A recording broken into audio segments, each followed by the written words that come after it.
Hello बच्चों, आज हम करेंगे MCQs ऑफ चैप्टर एटम। तो पहले हमने चैप्टर को पढ़ना है अच्छी तरह से, उसकी वीडियो मैंने डाल दी है। उसके बाद ये MCQs हम ट्राई करेंगे। तो पहला क्वेश्चन है, the ratio of Bohr radii is. देखो, एक ही सबसे इम्पॉर्टेंट जो है रिलेशन है रेडियाई का, आप ध्यान देंगे, बोहर रेडियाई। जैसे ही बोहर रेडियाई आता है तो आपको पता लग जाता है कि ये एटम चैप्टर में से है। तो एक ही फॉर्मूला है जो बहुत इंपॉर्टेंट है रेडियाई का, वो है, देखिए वो है, R is directly proportional to n square. ये होता है। अगर पहला उसने बोला है रेशो ऑफ, देखिए अगर आप क्वेश्चन को ध्यान से पढ़े, the ratio of Bohr radii, तो ये प्रिंसिपल क्वांटम नंबर है। पहला रेडियाई 1 स्क्वायर होगा, दूसरा 2 स्क्वायर होगा, और तीसरा क्या होगा, 3 स्क्वायर होगा। 1:4:9। तो ये आपका आंसर है, 1:4:9। अब हम करते हैं दूसरा क्वेश्चन। दूसरा क्वेश्चन है, kinetic energy of the electron in an orbit of radius r in hydrogen atom is proportional to. अब वो कर रहा है काइनेटिक एनर्जी की बात, ठीक है। अब आपने बोहर का पहला पोस्टुलेट पढ़ा है कि जो फोर्स है, कूलम फोर्स बिटवीन E और ZE के बीच में होती है KQ1Q2/r²। ठीक है। अब क्या है, क्योंकि Z1 होता है हाइड्रोजन का, आपको हाइड्रोजन दे रखा है, तो Z की वैल्यू 1 होगी, KE²/r²। ये फोर्स आई है, ठीक है, ये फोर्स आई है, काइनेटिक एनर्जी नहीं है। और ये किसके बराबर होती है, mv²/r के बराबर होती है। ठीक है, R से R कैंसिल हो गया, ठीक है। तो ये आ गया आपका mv² आ गया KE²/r। इसमें से आपको ये तो पता लग गया, ये आ गई रिलेशन। अब इसमें से काइनेटिक एनर्जी क्या होता है, हाफ mv², तो दोनों को 2 से डिवाइड कर दो। अब देखो क्या आ रहा है, 2 नीचे है, ठीक है, 2r, तो ये है E²/2r, प्रोपोर्शनल इसके है, k कांस्टेंट है। तो आपका ये आ गया बी आंसर आ गया आपका इसका। तो इस तरह से करना है। In terms of Rydberg constant the wave number of the Balmer line is, first Balmer line. देखो,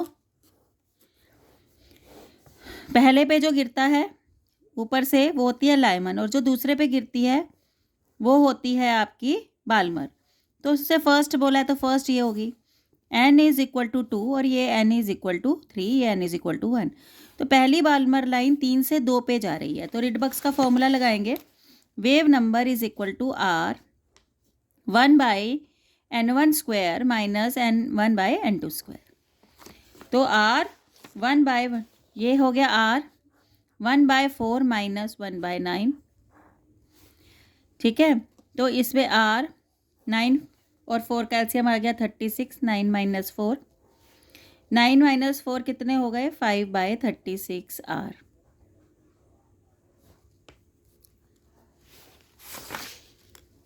तो ये आ गया 5/36r, third is the correct answer.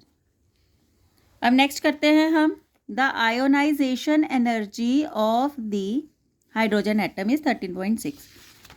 मतलब क्या आयोनाइजेशन, मतलब इलेक्ट्रॉन को बाहर निकालना, ठीक है। आपने जहाँ पर था एटम, उससे इन्फिनिटी पे तुमने भेज दिया, तो उसकी जो एनर्जी है वो आपको दे रखी है, हाइड्रोजन एटम की 13.6 इलेक्ट्रॉन वोल्ट दे रखी है।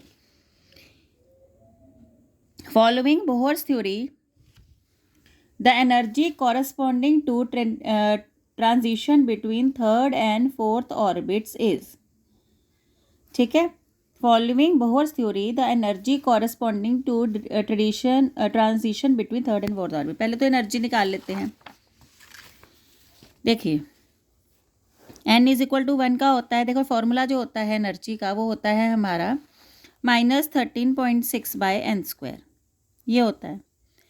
पहले की एनर्जी निकाल लेते हैं 1² से डिवाइड करके, तो ये आ गई -13.6 पहले ऑर्बिट की, n इज इक्वल टू 1 की। n इज इक्वल टू 2 के लिए -13.6/2² मतलब कि 4 से डिवाइड कर देंगे, तो 4 से डिवाइड करने के बाद जो आंसर आएगा 4 3s are 12, 3.4 इलेक्ट्रॉन वोल्ट। तो दूसरी की आ गई -3.4 इलेक्ट्रॉन वोल्ट। अब क्या करेंगे, तीसरे की निकालेंगे, थर्ड की। 13.6 अपॉन 9, 3 का स्क्वायर, तो ये आ जाएगी 9 1 जा 9, 1.5 electron volt minus 1.5 electron volt. ये हो गया n इज इक्वल टू 1 2 3, और ये चौथे की इसी तरह से -0.84 इलेक्ट्रॉन वोल्ट आ जाएगी। अब आपको ट्रांजिशन किस किस के बीच में करानी है? आपको ट्रांजिशन थर्ड और फोर्थ के बीच में करानी है। 1 2 3 और 4 इसके बीच में ट्रांजिशन करानी है। ठीक है, तो इसकी एनर्जी इतनी और इसकी एनर्जी इतनी, दोनों की एनर्जी को माइनस कर दोगे तो आपके पास ट्रांजिशन एनर्जी आ जाएगी कि ट्रांजिशन करने में कितनी एनर्जी की ज़रूरत होती है। तो हम E4 माइनस E3 करेंगे। तो E4 कितना है? -0.8 माइनस 1.5 इलेक्ट्रॉन वोल्ट। अब ये हो जाएगा -0.84 प्लस 1.5 इलेक्ट्रॉन वोल्ट। इसको सॉल्व कर लो, आपके पास आंसर आ जाएगा। आपने इसको माइनस करना है और माइनस करके 0.66 इलेक्ट्रॉन वोल्ट आ गया। तो आपने यहाँ पर 0.66 इलेक्ट्रॉन वोल्ट आपको आंसर दे रखा है। This is the right answer. अब क्या है, the transition of electron from n is equal to 4 5 और 6 to n is equal to 3। देखो, लाइमन सीरीज 1 पे गिरती है ऊपर से, 2 पे बाल्मर, लाइमन बाल्मर पाश्चन 3 पे गिरती है।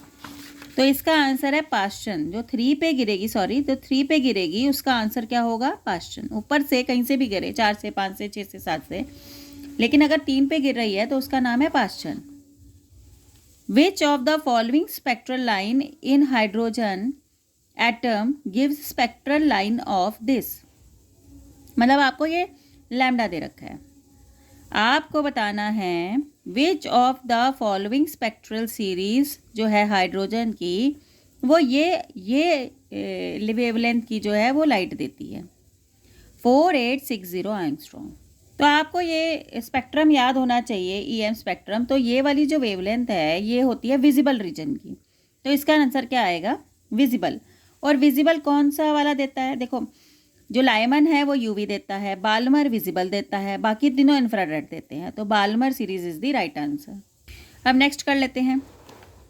अब उसने बोला which of the following postulates of the Bohr led to the quantisation of energy? Quantisation of energy कौन सा पोस्टुलेट बताता है? तो ये क्वांटम कंडीशन पूछ रहा है। तो क्वांटम कंडीशन कौन बताता है? The angular momentum is equal to NH/2π। तो ये वाला जो है बी जो है इज द राइट आंसर।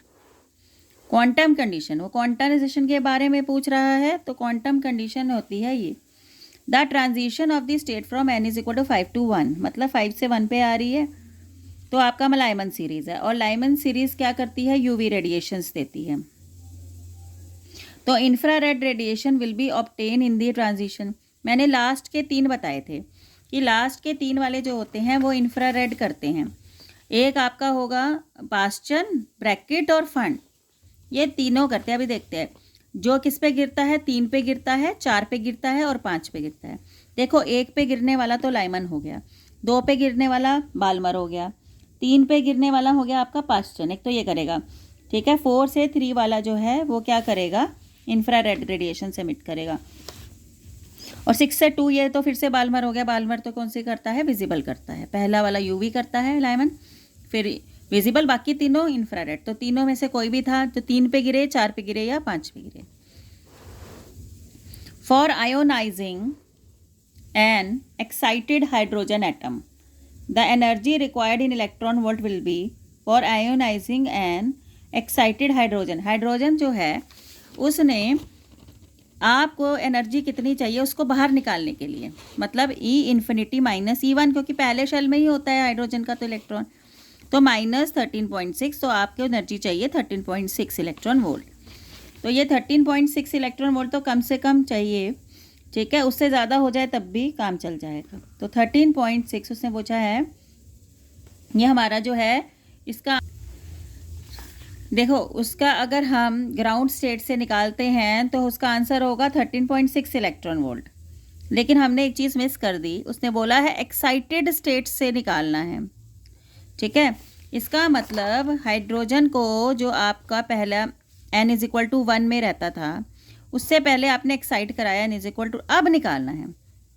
तो फिर E इन्फिनिटी -E2 हो जाएगा। 2 से निकालना है, 1 से नहीं निकालना। हमने ये एक्साइटेड मिस किया था, तो एक्साइटेड से निकालना है। तो E इन्फिनिटी की तो वैल्यू 0 होती है, माइनस 3.4, तो ये हो जाएगा +3.4 इलेक्ट्रॉन वोल्ट की एनर्जी कम से कम हमें चाहिए। ठीक है, जिससे वो बाहर जाएगा। तो 3.4 जो है इसका राइट आंसर है। नेक्स्ट क्वेश्चन है, in terms of Rydberg's constant the shortest wavelength in Balmer series. अब देखो बाल्मर सीरीज का मतलब है n=2 पे गिरना, n=3, n=4। तो आपने बाल्मर में गिराया, पहले 3 से 2 में, 4 से, फिर सो ऑन गिरता गया। इन दोनों की एनर्जी में डिफरेंस कम होगा, एनर्जी में डिफरेंस कम होगा। इसमें एनर्जी में डिफरेंस ज़्यादा होगा, इसमें और ज़्यादा होगा एनर्जी में। तो इसकी जिसकी एनर्जी कम, उसकी फ्रिक्वेंसी भी क्या हो गई, कम। एनर्जी और फ्रिक्वेंसी एक साथ साथ चलती हैं।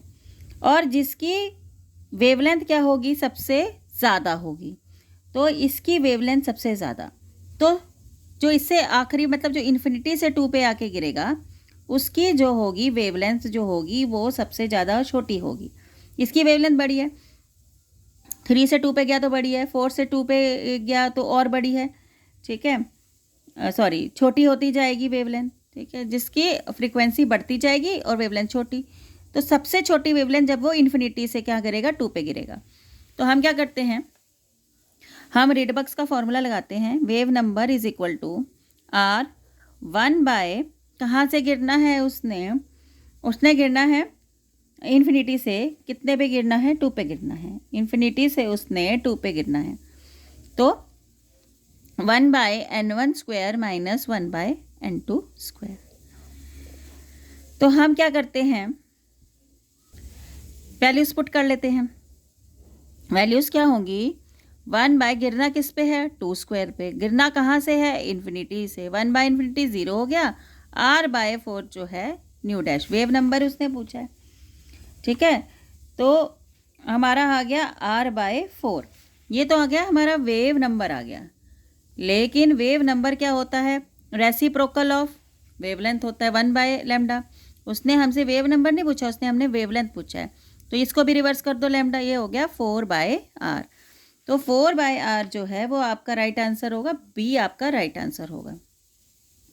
तो ये थे आपके MCQs ऑफ चैप्टर एटम। तो ये एटम के आपके MCQs थे।